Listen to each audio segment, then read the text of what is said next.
આકડીઓ હોય ને, આકડીઓ એક જ હોય, પછી એની કડી બધી બંધાતી જાય. આ તમે કડિયું છો ખરેખર, એક એક એક એક એક એક એક એક એક એક કડી થતી જાય અને એ બધી કડી પાછી આકડિયામાં લાગી જાય, બંધન થઈ જાય ને, એક થઈ જાય.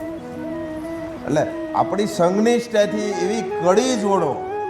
આકડીઓ તો છે જ, પણ એમાં એક એક એક એક કડી જોડતા જાઓ એટલે બધાયથી થાય. જો એક ખુલ્લી રહી જાય તો ઓલી વાહીની કડીઓ બધી ખુલી જાય, થાય ને.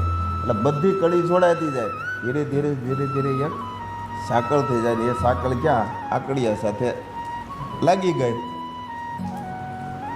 સંઘનિષ્ઠા જ્યારે સંઘે શક્તિ કલિયુગે, એટલે આવી સંઘનિષ્ઠા રાગ દ્વેષ રહિત આવી સંઘનિષ્ઠા હોવી જોઈએ. આપણું જ છે ભાંડડું, આપણે જ ભાઈ બહેન છીએ, આપણું જ કુટુંબ, આપણું જ ઘર છે.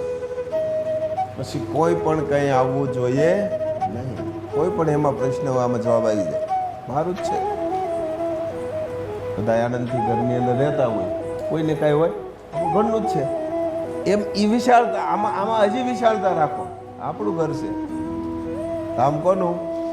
અને હગાવાલા ન કહેતા તમારા ધામે ગયા હતા નહીં કે ને, તમારા ધામ ગૌરવ થવો.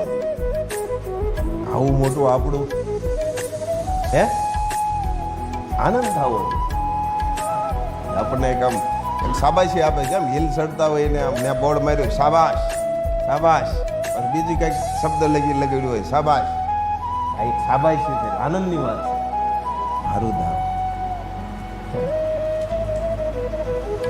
એમાં જરા તરા અણસમજણના હિસાબે આમ તેમ થયું હોય, પાછી સમજણ લઈ લેવાની, પાછી સમજી લેવાનું. આ વસ્તુ થાય જ, પ્રકૃતિનો નિયમ છે. ખડ એકવાર કાઢો તો પાછું ઉગે.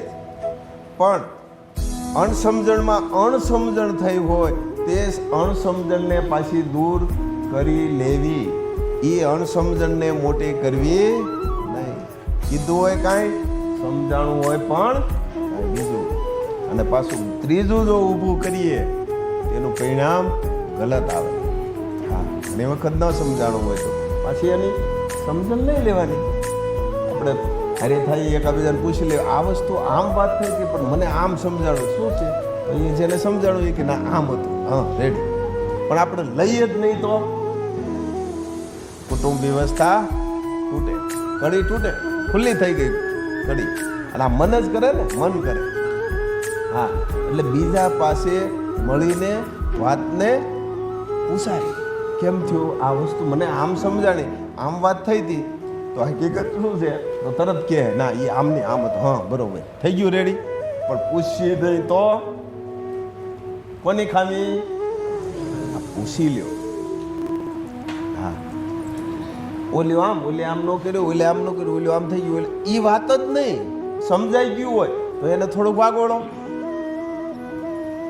પાછું સાથે બેસી ફ્રી હોય ત્યારે સાથે બેની વાતને થોડીક વાગોળાય એટલે એમાંથી ને ઘણું નીકળે ને. ટૂંકમાં વાત હોય પછી વિસ્તૃત થાય.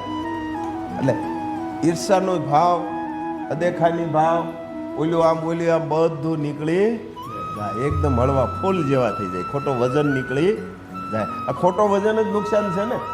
આ વાતથી જ ઊભું થાય છે ને, મને આમ કીધું, મને આમ સમજાણું, આ જ છે ને. અને આ કેવડું મોટું વિરાટ કરી દે. એ વસ્તુને આપણે સમજી લઈએ તો એ પૂરી થઈ જાય.